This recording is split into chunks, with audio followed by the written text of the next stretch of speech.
Narinig mo kanina. Try naman natin. Ay, supot. Yung isa malakas.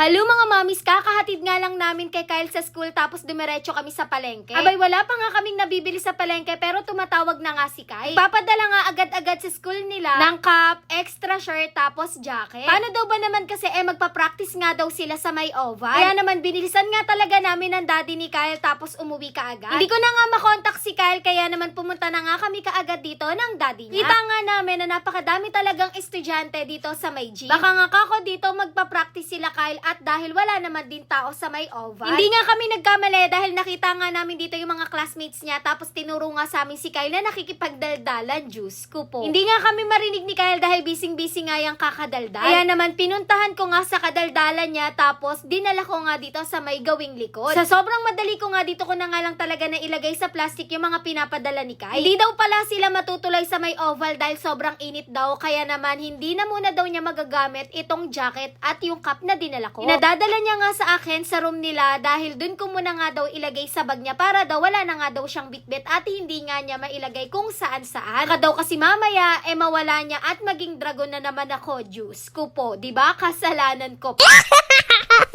Marami pa ngang naiwan dito sa kaklase ni Kyle na hindi kasali ata sa pinapractice nila. Parang hindi yata kasi sumali itong mga bata dito sa loob. Buti na nga lang din talaga at nandito nga yung teacher na nagbabantay kila Kyle. Kaya naman nilagay ko na nga kaagad yung mga gamit na dinala ko sa bag ni Kyle. Kung kinatanghalian naman, sinundo na nga namin si Kyle dahil umuwi na talaga ng tanghalian. Ano ba naman kasi gusto na nga daw niyang umuwi sa bahay at sinusundo siya. Nakakaligo kasi talaga yan kapag dating sa bahay tas nakakakain talaga siya ng maayos at nakakapagpahinga kahit kaunti. Humingi na naman nga ng 10 pesos sa daddy niya dahil bibili nga daw siya ulit ng gantong hawak niya. Paano ba naman kasi itong laruan nga na to nauuso na naman sa school nila.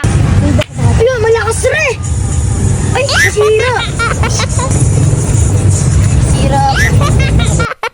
Ito kasi yung madalas nilang nilalaro ng mga kaklase niya kapag uwian nga sa hapon. Sinigang nga yung ulam sa bahay, kaya naman nagpabili nga si Kyle dito ng chicken dahil ayaw niya nga ng may sabaw lalo na kapag mainit talaga ang panahon. Umaba na nga kaagad si Kyle dito para bumili. Flavor spicy nga yung chicken dito kaya naman gustong gusto din talaga ni Kyle. Hapon nga bumili na si Kyle nito pero nasira. Tapos kaninang umaga bago talaga siya pumasok sa school bumuli ulit siya. Yun namang pagsundo namin sa kanya nang hihinga sa daddy niya tas bumili na naman. Diyos ko po. Katulad nito, supot nga daw nung tinry niya. Tapos yung isa naman, sa sobrang lakas nga daw, bigla na nga lang nasira. Kaligo at nakapagpahinga na nga din pala si Kyle dito. Kaya naman, nagpapahatid na nga siya sa amin ng daddy niya. Pero sabi ko nga sa kanya, yung daddy na nga lang niya ang maghahatid sa kanya ngayon. Hindi pa kasi talaga ako tapos sa ginagawa ko. Kung kinahapunan naman, tumawag nga si Kyle at sunduin nga daw namin siya ng 4:30. Kaya naman, sumama nga sa amin sila mama at Stanley. Alam mo talaga, hindi nag-aaway. Yun lang. Thanks for watching. Bye-bye!